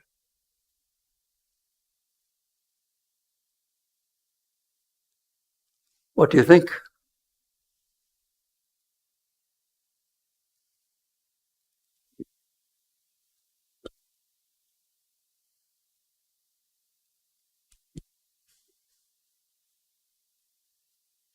That it will be difficult. It is difficult to develop that But service. But that's Because but take us one step at a time. We take a step forward, one step at a time. We want to develop a serving mood. Yes, I mean that's what bhakti is, devotional service, and the attempt to please Krishna with our whole life. So when we think of it's so difficult, it means that we're thinking to become as pure as Prahlad or the residents of Vrindavan, but we can also take it a step forward and we can think like that. If you wanted to advance, say for example, everyone in this room wanted to advance in Krishna consciousness. And if I ask you, is there anyone who doesn't want to advance? Probably no one would raise their hand. So just assuming everyone wants to advance. And you could take one step forward. If you could take one step forward that would make you a little bit better than you are now, something that's actually in your capacity. Do you know what that would be? That's a question you could ask yourself. Do you know what you would have to do to take one step forward and advance something in your capacity? Do you know what you would do?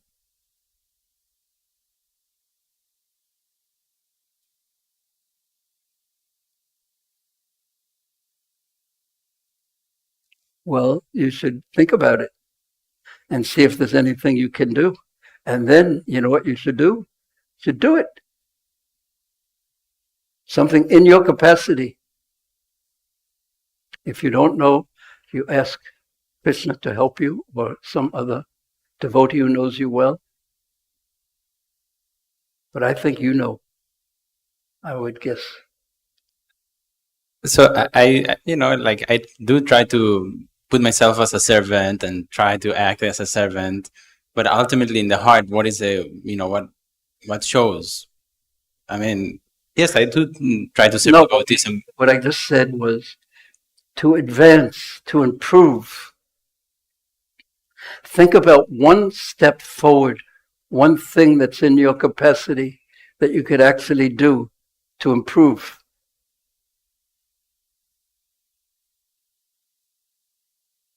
You follow what I'm asking you?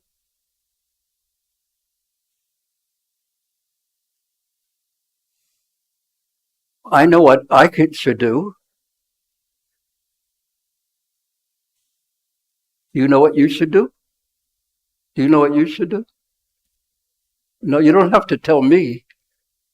But everyone think of what you personally could do that's in your capacity, even though it seems like a small step, to move forward. You don't have to tell me, but do you know what you... Huh? Well, something is better than nothing. Okay, anyone? Prabhupada actually said that to me one time. Something is better than nothing. Anyone else have a question? Yes.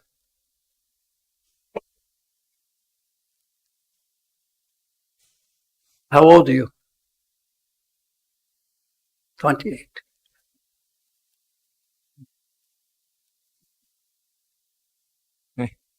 Hare Krishna. Thank you, Prabhuji, for the nice class.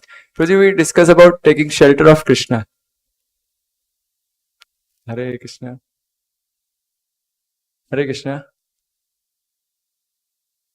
Prabhuji, we discuss about taking shelter of Krishna. Okay, I couldn't quite hear.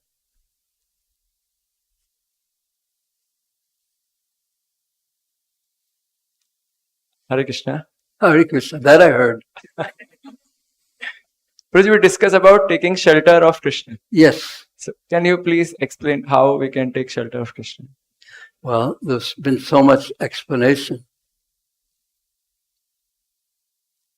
that when you're in difficulty or not in difficulty, you think of Krishna and pray to Krishna. May I serve you always. There's 6 items of Sharanagati, which means taking shelter of Krishna. Do you know those 6? Say one. Favorable for devotional life. Accepting everything which is favorable for devotional life. Accepting everything that's favorable. Second. Rejecting what is unfavorable. Yeah, that's surrender, isn't it? Yes. Krishna is my protector. I'm sorry. Krishna is my protector. Accept that Krishna is your protector. Krishna is my maintainer. And he's your maintainer. Krishna's desires are my desires. You have to serve him the way he wants. That's a wonderful one, but it's not one of the 6. Kapanye. Dainya and Atmanedan. Dainya. Humility and? Atmanedan. Surrender.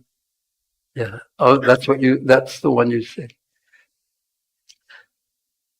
And you know which one is the Angi, the main one? Krishna is protector, because maintenance is part of, I think it's that way, maintenance is part of protection. So if we give ourselves to Krishna and consider that I'm yours, Krishna, naturally, we will feel ourselves protected by Krishna. Our part is to give ourselves to Krishna. Krishna's part is to protect us. So we do our part as best we can.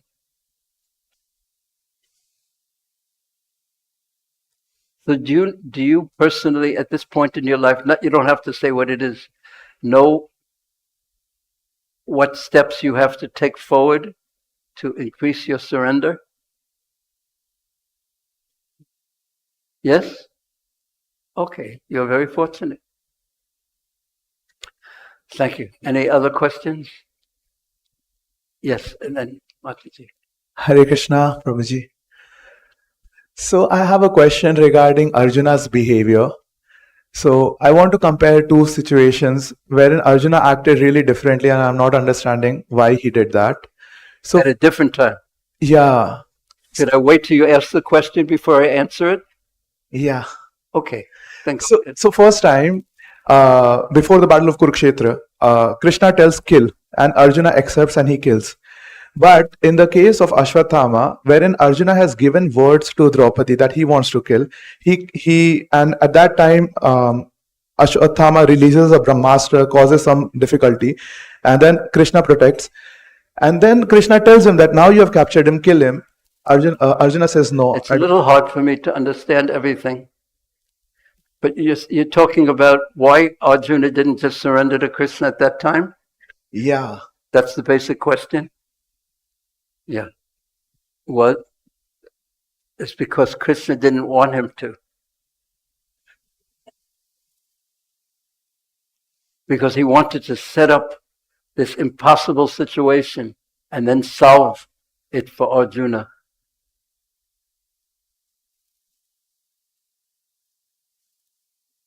Sorry.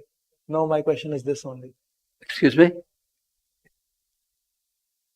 So basically you're saying that in the second instance, Krishna internally was inspiring Arjuna to not kill.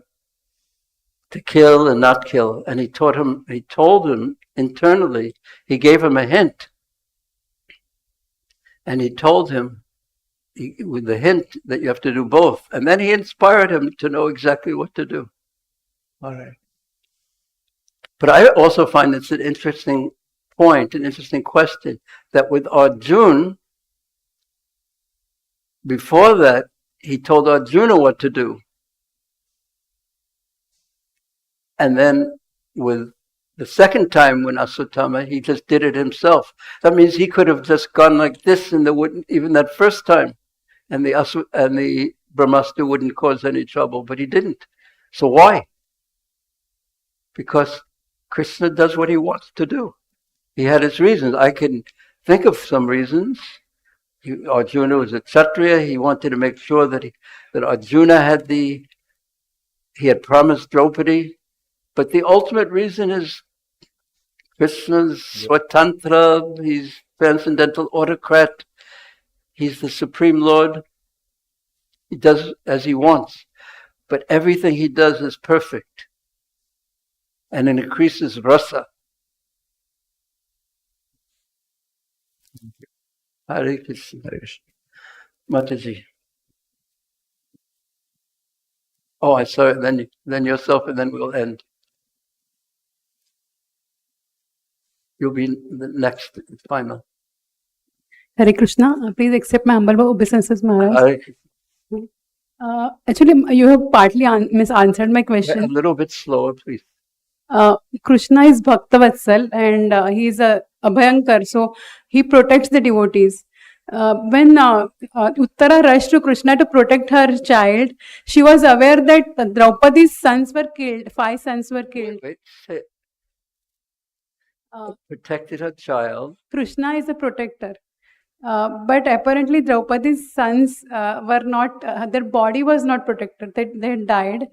But Uttara had Sharanagati or faith that Krishna will protect her son. So many times we see that even young devotees sometimes die in accidents or die of illnesses. Old devotees. Young ones. How about old ones also die? Yeah. So sometimes in our families also we go through a loss of a younger sibling or which is very difficult to deal with. So how do we see that situation? How do we see that? Take shelter of Krishna, but also place it in Krishna's hands, how he wants to deal with it.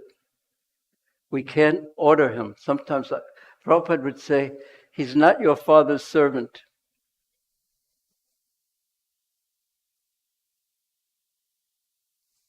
So why Krishna does what he does and allows certain things to happen? But we trust Krishna because we have no choice. He's the Supreme Lord. We do have a choice. Your question was, why does Krishna do what he wants instead of what I want? It's something like that in one sense. Krishna does not protect body, like he protects the soul. Sometimes he protects the portion principle. Sometimes he protects bodies, but we have to abide by Krishna's judgments on how he's going to act. Otherwise, what choice do we have? And also, there's something in me that sometimes thinks I could do much better job than Krishna at deciding what should be done. Now this person who's doing very well and has a big car, I don't like that person. I think, but this person, such a nice person, nice devotee, I think. So, what do you think? Do you think you could do a better job than Krishna? Sometimes I think like that, but it's not correct. Because I only see things from my point of view.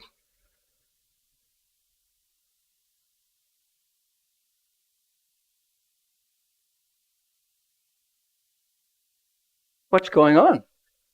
I see things only from my point of view. It's like if there's a big ball, and I'm one point on that ball, and I see things from my viewpoint, the view from that one point, and you see things from the view from another point, and another person sees it from this point. So to think my view, for me to think my view is the correct view, is illusion. I'm only seeing it from one point. While Krishna sees everything from all points. He's Sarvagya, he knows everything. So we accept Krishna's judgment. Younger one is died. Excuse me? If some death in our family who is younger to us, then we should also see it as a protection. A little slower. So if we see if we have some death in our family of a younger someone. You have a big family? No, I mean if. So how would we should see that also as a protection if a death of someone. We try our best to, in every way we can, according to our limited understanding, what's the best thing to be done. Say if one of our family members is sick, I've been driving, I remember going to the Himalayas and driving on these roads up to Badrik Ashram. And I was watching the drivers. When you come around these blind turns, instead of slowing down, they would pray. And I would wish they would be more practical. So if one of your family members is sick, make sure they go to the doctor. But ultimately, it's up to Krishna whether the medicine works or the medicine doesn't work. It's not the doctor.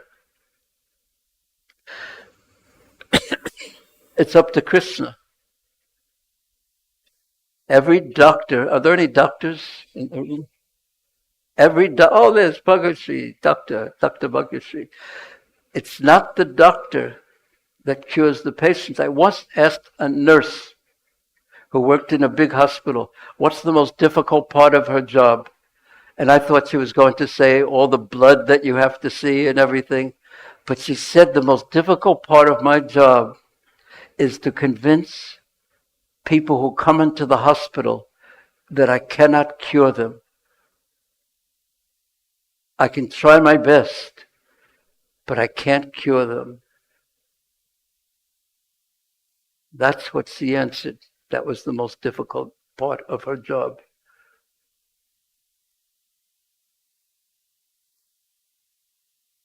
I don't think I've convinced you.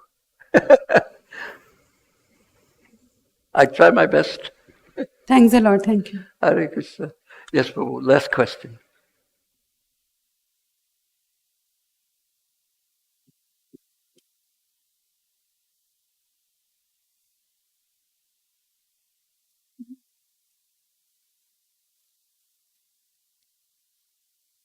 Mataji?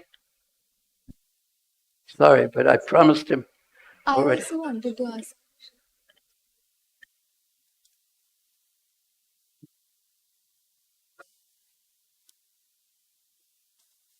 Hare Krishna, Prabhuji. Thank you so much for the wonderful class.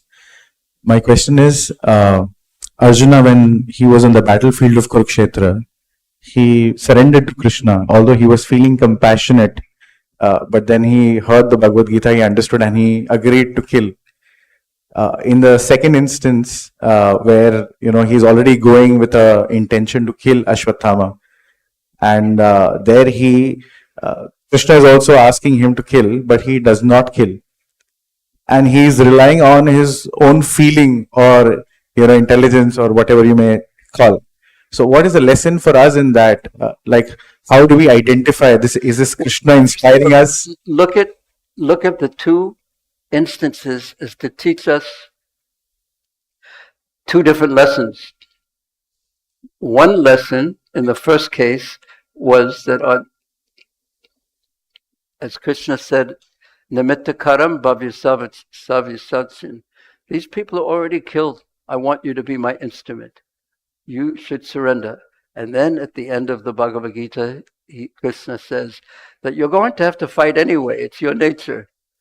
So your choice is the consciousness. He didn't say this, but this is one of the lessons. The consciousness in which you're going to fight in. You fight because I want you to do it as your surrender to me. That was the lesson from the first one. The second one, the lesson is that Krishna solved the problem. This is called context relevant, that things have to be seen in the context that they're spoken. In the Bhagavad-gita, in one purport, when Arjuna says, I don't want to fight, in one purport, Prabhupada says this is because he's compassionate. And that's the natural situation of a devotee. His heart is soft, like he said about Draupadi. And the very next purport, Prabhupada said that the reason he's not fighting is because he's in Maya. Did you ever notice that point? It's one F. So in one context, Prabhupada is making one point, that a devotee is soft-hearted. And he doesn't want to independently cause anyone any difficulty. In the second one, he's making the point that Krishna wanted him to do something and he didn't want to because of bodily consciousness. Two separate points, two separate purports, and one has to see the point within the context that it's of the circumstance.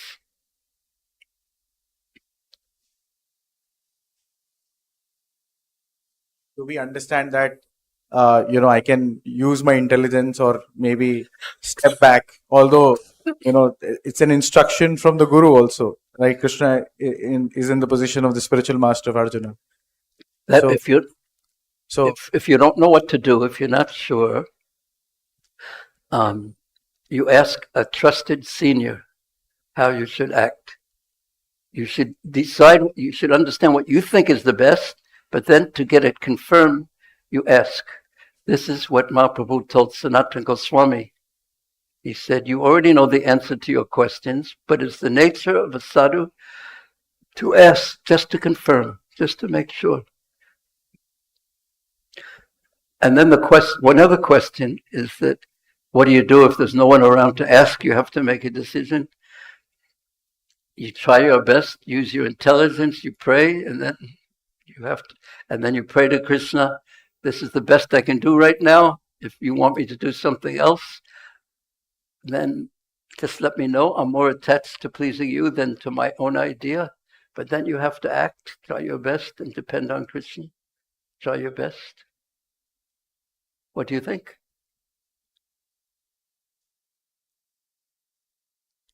Okay, last. And you had a question too? Okay, but then we should end because...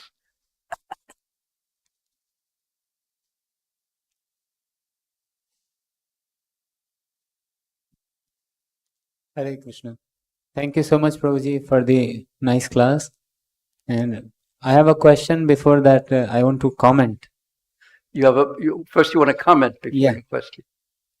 So, I'm not boasting, but this first canto I read 3 times. But this connection that why this 7th chapter is right after Vyasa Deva's meditation. He meditated on Lord Krishna and then Bhagavatam begins with son of Drona punished. So to think in this direction that this is how he is introducing Krishna as a Bhakta Vatsala and he does what he wants to do as he mentions in first shloka, that I could never think. So I'm very thankful to you for bringing this out and you're title of your lecture series itself was that. So I was curious what you are going to speak. But then when we attended, it is same thing what Prabhupada has mentioned, but that connection I could never make. So I'm really thankful to you for explaining this to us. Mercy of Prabhupada. And the question is, when we read Bhagavatam, it appears as if some other person is writing and he is putting Vyasadeva as a character in Bhagavatam. Like we say Vyasadeva has written it.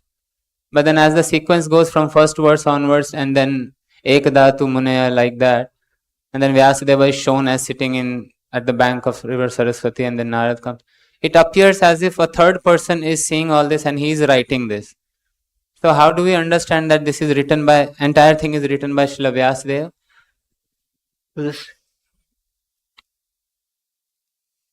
Vyasadeva, he originally had 4 verses, and then he taught it in an expanded form to his son Sukadeva, who expanded it further, and then ultimately and then Sutta Goswami, and actually Vyasadeva was present when Sukadeva spoke it to Maharaj Parikshit also. So he also revised it. There's a comment somewhere by Srila Vishwanath Chakravarti Thakur. He revised it again. So after he heard it again, he spoke it and then even heard from Sukadeva, and then he put it together again, and then Sutta spoke it again. So the part that Sutta spoke is considered, like when you have the cover of the book, it's also considered the book. So, does that make it clearer or more confusing? Okay, good. Because it's not so clear. Yeah, you're right. So our acharyas sometimes comment on these type of things. I heard Prabhupada speaking in a morning walk this morning, and someone said that when I go to distribute these books to the libraries, a librarian once asked me, how do you know it's 5,000 years old? Do you have an original manuscript? So how do I answer them? I mean, that's the kind of questions I get also. Things that, So Prabhupada said, just have them read it. And then someone said, whether it's 5,000 years old or 10,000 years old or 500 years old, it's full of truth. And then Prabhupada said, yes, it is so powerful, it's so full of truth. That's the important point. So similarly, the important point is not always to figure out some technical detail, but it's to imbibe this transcendental truth that is so mercifully given to us by Srila Prabhupada and Prabhupada, and so many acharyas have commented on it. Yeah. So sometimes the details are a bit, but try to read it and understand it in depth, and what these great personalities are really, they want to change in heart from us, not some change of mind to understand some technical detail. They want us to give ourselves to Krishna. They're mercifully telling us to give yourself to Krishna, and that's the purpose of life.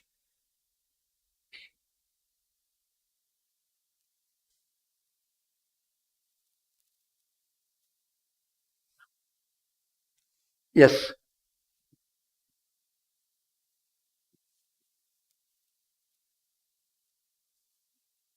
I think we're going to need a microphone, but we really have to end right after this one. Here it is.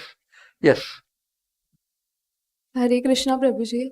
So you said that when we hear about this Bhagavatam, we hear Bhagavatam, and then the next step is the application, and with that application we gain experiences which really make us fearlessness.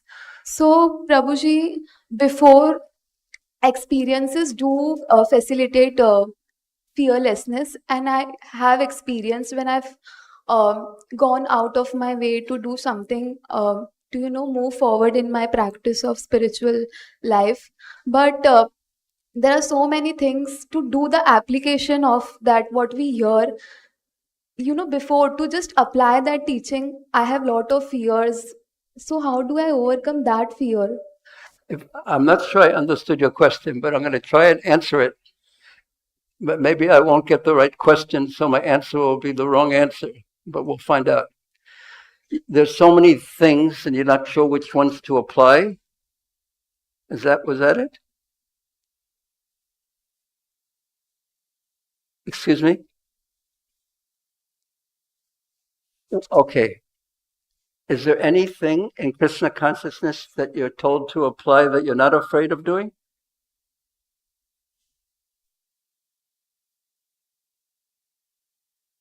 You understand what I asked you? See, according to what Mataji said, you're afraid of trying to do too much? No? Is that what you...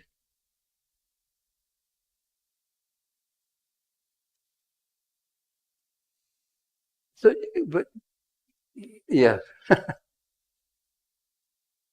I have fear from my parents. Of?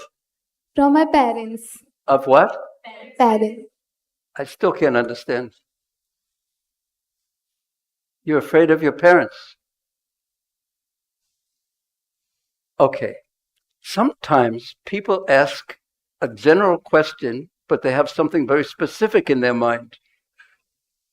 And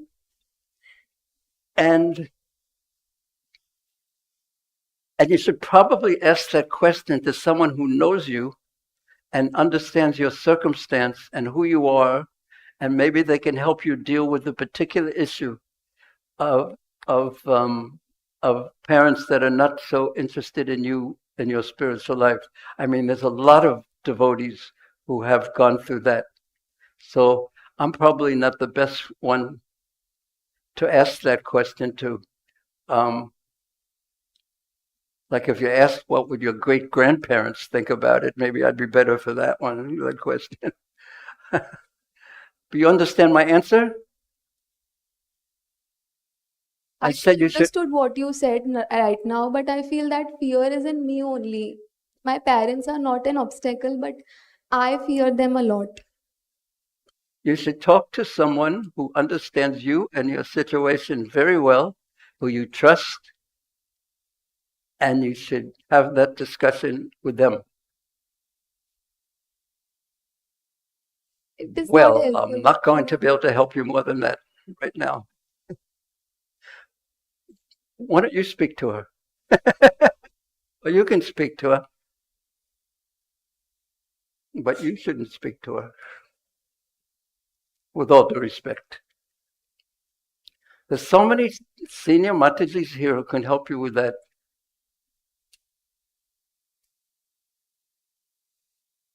Okay?